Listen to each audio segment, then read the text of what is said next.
Hi guys, my name's Neil, I'm a cave guide here at Wookey Hole. The story I'm going to tell you today is about a rescue of 3 boys who got stuck in the caves here at Wookey Hole way back in 1892. Now, the 23rd of December, the weather was very different to what it is here today. The weather was cold, it was just above freezing, it was windy and it was foggy. Now the boys arrived here from Wales. The 3 of them, they were aged 13, 11 and 10, and 2 of them were brothers. They all attended the same school, the Wells, what is today the Wells Cathedral School. And this was their day off. They came into the village and started by exploring the cave behind me. This is called the Hyena Den. This cave has been excavated over the years and there has been loads of things found in the cave going back thousands of years, animal and human. Now the boys spent about an hour here looking around the cave, and then they decided they'd go and try something else. So they went down back to the valley here this way, back towards the mill. They had some lunch and then they made their way up to what they called the Great Cave. Okay, they thought they'd go and have a look around the cave. Now they had been into this cave many times, sometimes with the local guides. So there was a man down in the village here called George Adlam. He was a farmer, and when he wasn't farming he was also the village cave guide. So they, on this occasion, didn't want to bother him. They thought, we'll go in the cave ourselves, we don't need the key that he had, we'll make our own way in, and in a few minutes time I'll show you exactly where those boys made their way into the caves. Okay, so I'm standing at the entrance to the caves. This is where the boys made their way from the valley after leaving the Hyena Den.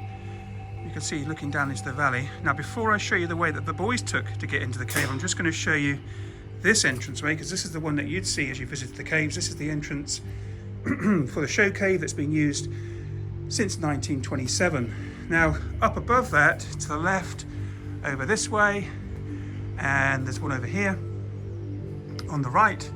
These are the entranceways that the boys would have been aware of. These are the ones they used many times to get into the cave, and this is the way they got in without using a key from the guide in the village. And I'm just going to take you a little way in just to show you exactly what they would have been seeing as they made their way into the caves here.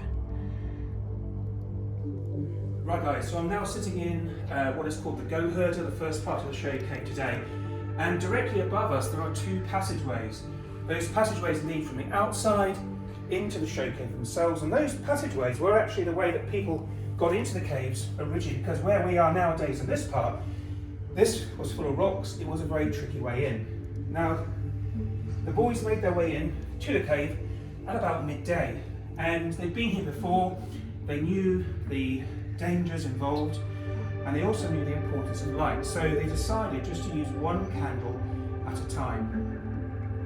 And whilst they explored, the older boy in front unfortunately falls over, and in falling over the candle is extinguished.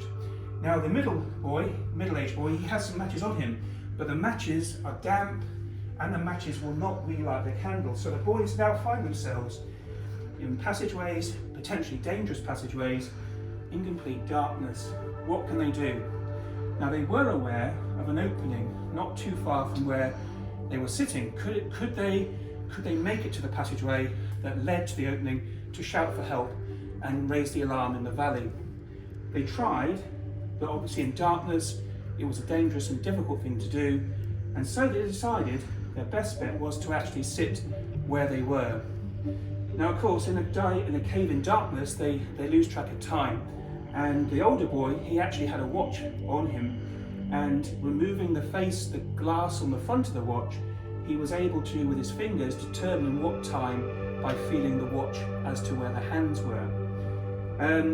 Going in the cave at 12 o'clock, the boys, through sitting there in the darkness, decided to have a bet as to when they might be rescued. Bets range from 8 o'clock, 8:30 and 9. Okay, I'm actually sitting in the very spot where those boys were sitting during those 8 hours whilst they waited to be rescued. Now, just in front of me, if I can show you, this is part of what is called Hell Ladder, okay? A very deep shaft. The whole total height is about 16 meters, and it just goes to show how lucky the boys were in not getting injured whilst they waited in the caves here for rescue.